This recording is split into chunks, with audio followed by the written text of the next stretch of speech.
केसरिया से मन जोगी हुआ रे, दिल झूमे देखो मतवारा हुआ रे, केसरिया से मन जोगी हुआ। हर पल मनाओ केसरी त्योहार। विमल, बोलो जुबान केसरी।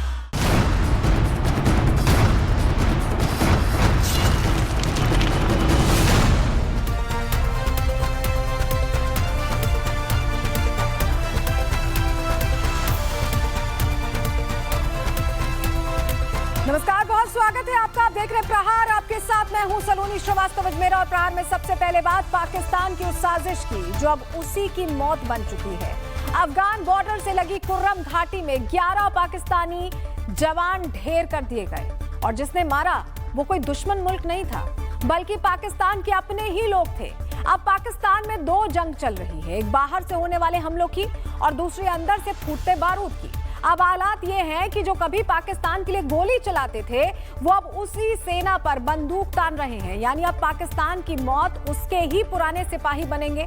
टीटीपी यानी तहरीक-ए-तालिबान पाकिस्तान अब खुलेआम हमले कर रहा है और आसमान में ब्रह्मोस का खौफ पाकिस्तान को याद दिला रहा है कि अब उसका खेल खत्म होने वाला है। लेकिन कहानी यहीं खत्म नहीं होती।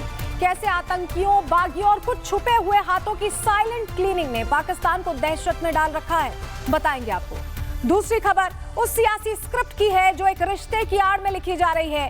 भोजपुरी सुपरस्टार पवन सिंह और उनकी पत्नी ज्योति के बीच का विवाद अब घर की चारदीवारी से निकलकर सीधे बिहार की सियासत तक पहुंच गया है। ज्योति सिंह का रोता हुआ वीडियो वायरल होता है, पवन सिंह की प्रेस कॉन्फ्रेंस आती है और फिर सामने आता है वो बयान जिसमें पवन दावा करते हैं कि ज्योति के पिता ने उनसे विधायक बनाने की बात कही थी।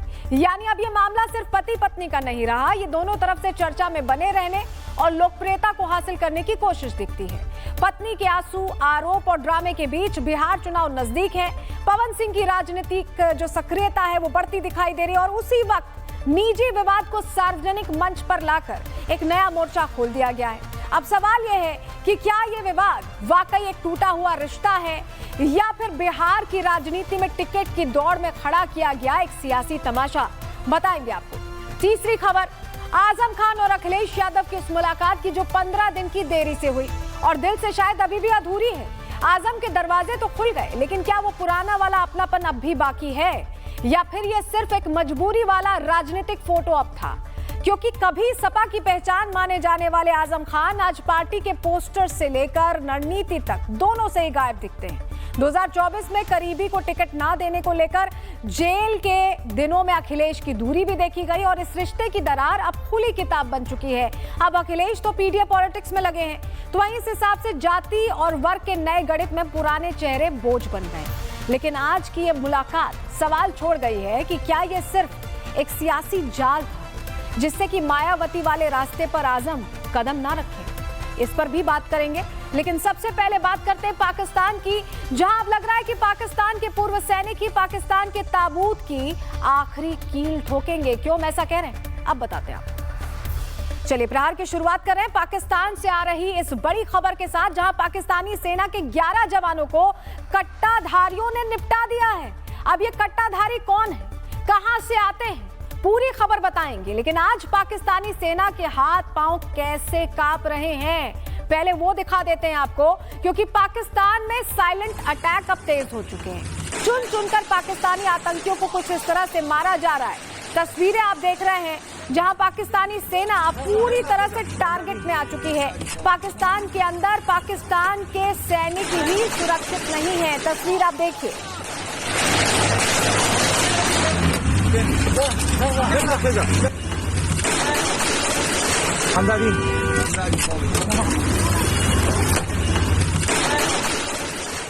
अफगानिस्तान के पास की जो सीमा है, कुर्रम जिला जहां पर है, वहां पर 11 पाकिस्तानी सैनिकों को कैसे निपटाया गया है वो हमने आपको तस्वीरों में दिखाया। पहले पाकिस्तानी सेना के काफिलों को रोका गया और उसके बाद ताबड़तोड़ गोलियां चला दी गई।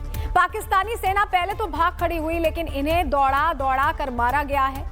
टीटीपी कह रही है कि यह हमला उनकी तरफ से किया गया, तो वहीं पाकिस्तानी सेना का कहना है कि यह किसी अज्ञात का काम है। 11 पाकिस्तानी सैनिकों की मौत हुई है और अफगान सीमा के पास यह अटैक हुआ है। और देखिए ये कोई पहला मामला नहीं है, क्योंकि 2 दिन पहले गिलगित में जज इनायत रहमान और मौलाना काजी पर भी इसी तरह का अटैक हुआ था और तब भी वहां की सेना ने कहा था कि इन्हें किसी अज्ञात ने मारा है। तस्वीर आप देखिए जहां गिलगित बल्टिस्तान में कट्टरपंथी मौलानाओं को किस तरह से निपटाया गया है, उसके निशान। ये जो गाड़ी आप देख रहे हैं जिस पर फायरिंग की गई है, मौलाना काजी पर अटैक हुआ, इनायत रहमान पर हमला हुआ। ये दोनों तस्वीरें बता रही हैं कि एक एक कर उन लोगों को निपटाया जा रहा है।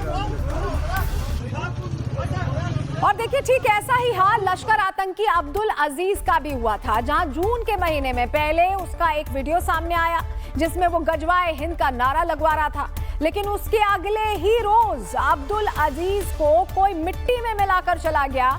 और इस घटना के बाद भी पाकिस्तानी सेना बोली कि यह किसी अज्ञात का ही काम है।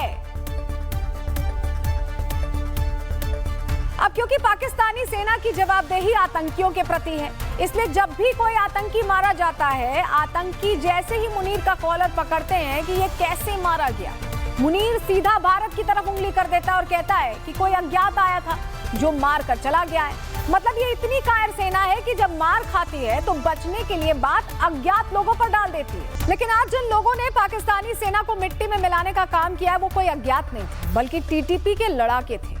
और इन्हीं लोगों ने कुर्रम इलाके में पाकिस्तानी सेना के 216 विंग पर हमला बोल दिया और 11 जवानों को मार गिराया। इनकी लिस्ट भी हमारे पास है, नाम आपको डिटेल में जरा बता देते हैं कौन कौन ये थे।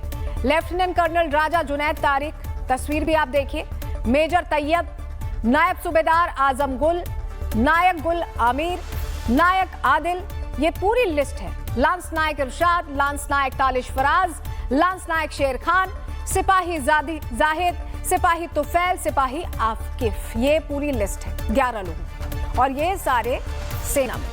अब पाकिस्तानियों को टीटीपी इस तरह दौड़ा कर क्यों मार रही है, ग्राफिक्स के जरिए चलिए पूरी डिटेल इस पर भी आपको दे देते हैं। 2001 में अमेरिका ने अफगानिस्तान पर हमला किया, पाकिस्तान ने अमेरिका का साथ दिया और इससे टीटीपी नाराज हो गया। वो इसे इस्लाम के खिलाफ मानता था। टीटीपी का मानना है कि पाकिस्तान सरकार सच्चा इस्लाम नहीं मानती है और इसीलिए वो इसके खिलाफ हमला करता है, बार बार करता है। टीटीपी का अफगान तालिबान के साथ गहरा जुड़ाव है, दोनों समूह एक दूसरे को समर्थन देते हैं। 2021 में अफगान तालिबान सत्ता में आई, पाकिस्तान ने टीटीपी को निशाना बनाकर अफगानिस्तान में हमले किए। टीटीपी पश्तून समुदाय की गरीबी, बेरोजगारी और सरकार की अनदेखी जैसी शिकायतों का फायदा उठाता है और इसी तरह अलग अलग जगहों पर टारगेट करता है। और इन सब से बचने के लिए मुनीर ने अब आईएसआईएस के साथ डील कर ली है। मतलब बलूचिस्तान में आवाम को मारने के लिए अब मुनीर आईएसआईएस का सहारा लेगा। अब ये नौबत आ गई है, आईएसआईएस के साथ जा रहा है मुनीर और डील ये हो गई है। पाकिस्तान आज डरा हुआ है और उसे डर है कि दीपावली धमाके कहां क्या है, पूरी कहानी ग्राफिक्स के जरिए आपको बताते हैं। कहीं भी हो सकते हैं दीपावली धमाके, क्यों मैं ऐसा कह रहे हैं समझिए। पाकिस्तान में भारत का खौफ दिख रहा है। पाकिस्तानी सेना का बयान सामने आया और सेना ने कहा है कि भारत हमारे लोगों को मार रहा है। पाकिस्तानी आतंकी भी डरे हुए नजर आ रहे हैं। आतंकी बोल रहे हैं कि मुनीर आ गया और भारत से लड़ो। पाकिस्तान में दीपावली से पहले धमाकों का खौफ दिखाई दे रहा है। रक्षा मंत्री राजनाथ सिंह के बयान से पाकिस्तानी सेना प्रमुख की बातें भी यही बता रही हैं कि पाकिस्तान डरा हुआ है। पाकिस्तान के डर का कारण दरअसल यही है। सेना प्रमुख ने कहा था कि अब संयम नहीं बरतेंगे। पाकिस्तान की आवाम ने कहा कि दीपावली से पहले धमाका ना हो जाए, क्योंकि यहाँ से जिस तरह के, भारत से जिस तरह के बयान आ रहे हैं वो उनकी धड़कनें बढ़ा रहे हैं, उनका डर बढ़ा रहे हैं।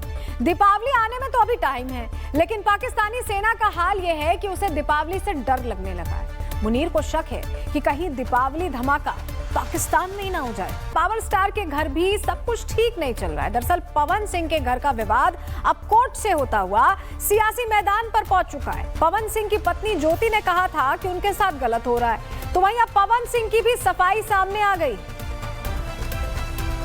दिन दिखने के लिए आई थी। अब अगर आप लोग अभी भी इंसाफ नहीं करेंगे तो आप लोगों से कोई उम्मीद नहीं है और इसी घर में जहर खा के मरूंगी मैं। इस घर से लास्ट जाएगा मेरा, ये लास्ट बार मैं कह के जा रही हूँ यहाँ से। विधायिका बनने के लिए आप इतना हद तक गिर सकती हैं, ये मुझे उम्मीद नहीं था। खैर, आपको जो करना है सो करिए, आपको जितना बोलना है बोलिए, आपको जितना गिरना है गिरिए, लेकिन मैं मर्यादा से बाहर नहीं जा। मैं भी इंसान हूँ यार, थक जाता हूँ कभी कभी। यही बात है सर कि महिला के हर बात पे आंसू गिर जाता है और वो दुनिया को दिख भी जाता है। मर्द का दर्द नहीं दिखता है और ना ही वो दिखा पाता है। पवन सिंह के घर जो कुछ चल रहा है आपको 4 तस्वीरों के जरिए जरा समझाते हैं, सिलसिलेवार तरीके से हुआ क्या। पहली तस्वीर देखिए, घर आने से पहले ज्योति सिंह जो है, जो पवन सिंह की अभी भी पत्नी है, जिनका तलाक का मामला चल रहा है, उन्होंने एक लंबा चौड़ा पोस्ट लिखा। उसके बाद वो पवन के घर पहुंचती हैं और पवन के घर पर जोरदार हंगामा होता है, रोना, चीखना, आंसू सब कुछ होता है और सब कुछ लाइव चल रहा होता है। उसके बाद पुलिस भी पहुंच जाती है और फिर अब पवन का जवाब आ गया है। पवन पत्नी और पॉलिटिक्स को लेकर जारी इस घमासान के बीच आज कुछ सवाल हैं जो पब्लिक पूछ रही है। क्या ज्योति टिकट के लिए ये सारा ड्रामा कर रही है? पवन के जरिए पॉलिटिक्स में क्या ज्योति आना चाहती है? ये सभी के मन में सवाल है, क्योंकि अचानक से ऐसा हो जाना थोड़ा सा असहज करता है। क्या पावर स्टार के घर की लड़ाई सियासी है? पवन बीजेपी में है तो क्या ज्योति आरजेडी से चुनाव लड़ेंगी? आरजेडी में भी अगर बात नहीं बनी तो क्या निर्दलीय लड़ेंगी? पवन सिंह के खिलाफ चुनाव लड़ेंगी क्या ज्योति सिंह? ये सवाल है। और कोर्ट के बाद सियासत में भी क्या अब टक्कर देंगी? ये सारे प्रश्न आसपास चल रहे हैं। भोजपुरी सुपरस्टार पवन सिंह और उनकी पत्नी ज्योति सिंह के बीच का विवाद अब फिल्मी ड्रामे से बढ़कर, घर के ड्रामे से बढ़कर सियासी सस्पेंस बन चुका है। कुल मिलाकर पत्नी के आरोपों के बाद आज पहली बार मीडिया के सामने पवन सिंह ने खुलकर अपनी बात रखी। इस दौरान उन्होंने कहा कि महिलाओं के आंसू सबको दिखते हैं, मर्द का दर्द किसी को नहीं। एक बाप की बेटी को आप लोग सरेआम घसीट रहे हैं, ये अच्छा है?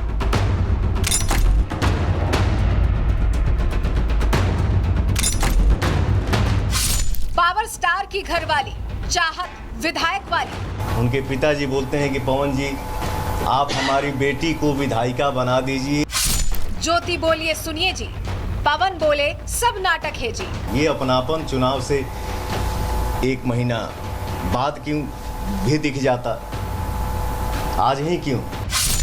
पावर स्टार की आंखें नम, ज्योति बोली एमएलए बनेंगे हम। नमस्ते, मैं हूँ ज्योति सिंह और मैं अभी आ चुकी हूँ पवन जी के घर पे। पावर स्टार पवन सिंह ने आखिरकार चुप्पी तोड़ी और कैमरे के सामने अपना दर्द बयां किया। पत्नी ज्योति के आरोपों पर जवाब देते हुए उन्होंने कहा कि मर्द का दर्द किसी को नहीं दिखता। महिला के हर बात पे आंसू गिर जाता है और वो दुनिया को दिख भी जाता है। मर्द का दर्द नहीं दिखता है और ना ही वो दिखा पाता है। घर में बवंडर, सियासत में सस्पेंस। दरअसल पिछले दिनों सोशल मीडिया पर ज्योति सिंह का वो वीडियो वायरल हुआ था जिसमें वो पवन सिंह के घर के बाहर फूट फूट कर रोती दिखी और अभिनेता पर कई आरोप लगाए। एक बाप की बेटी को आप लोग सरेआम घसीट रहे हैं, ये अच्छा है? आप करें इंसाफ, क्योंकि आप लोगों के कहने पे, सिर्फ आप लोगों के कमेंट की वजह से मैं यहाँ पे आई हूँ। आप लोगों ने कहा था कि भाभी जाइए आप, हम देखेंगे आपको कौन निकाल रहा है। हम आए और हाथ जोड़ के इंसाफ मांग रही हूँ आप लोगों से, दीजिए मुझे इंसाफ। अब पवन सिंह ने उसी घटना की अपनी तरफ की कहानी बताई। उन्होंने कहा कि उस दिन ज्योति ने घर से जाने से इनकार कर दिया था। मैंने पानी दिया, चाय दी, लेकिन वो नहीं मानी। अब देखिए पवन को उनकी पत्नी मना पाएंगी या नहीं, ये तो आने वाले वक्त में पता चल ही जाएगा। लेकिन क्या अखिलेश आजम को मना पाएंगे? 2 तस्वीरें आपको दिखाते हैं। पहले जो 2 तस्वीरें आपको पूरी कहानी समझाएंगी। पहली तस्वीर जो आप देख रहे हैं वो 11 नवंबर 2024 की है। आजम के घर अखिलेश जो पहुंचे हैं, बिल्कुल उस तरह की तस्वीर है जहां आपको लग रहा है कि बहुत सौहार्द है, बहुत एक तरह से क्लोजनेस है। दूसरी तस्वीर जो आप देख रहे हैं 8 अक्टूबर 2025 की आजम के घर की है, जहां पर अखिलेश अब पहुंचे। तो ये जो दूरी थी, ये 2 बार जो ये तस्वीरें सामने आई है उसमें बहुत लंबा अंतराल है और वो लंबा अंतराल बता रहा है कि दिलों में भी दूरी रही थी।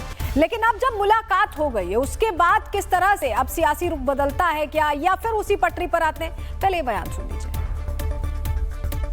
और आदरणीय आजम खान साहब वो बहुत पुराने नेता हैं।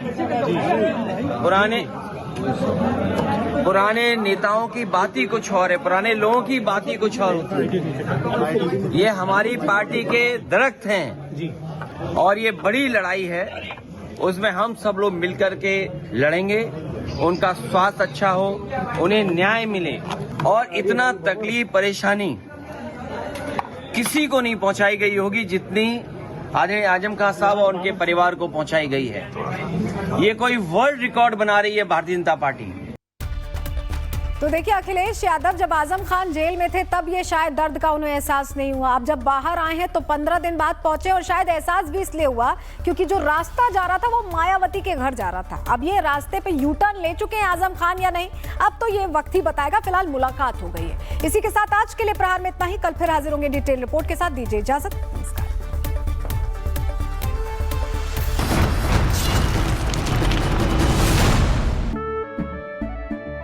केसरिया से मन जोगी हुआ रे, दिल झूमे देखो मतवारा हुआ रे।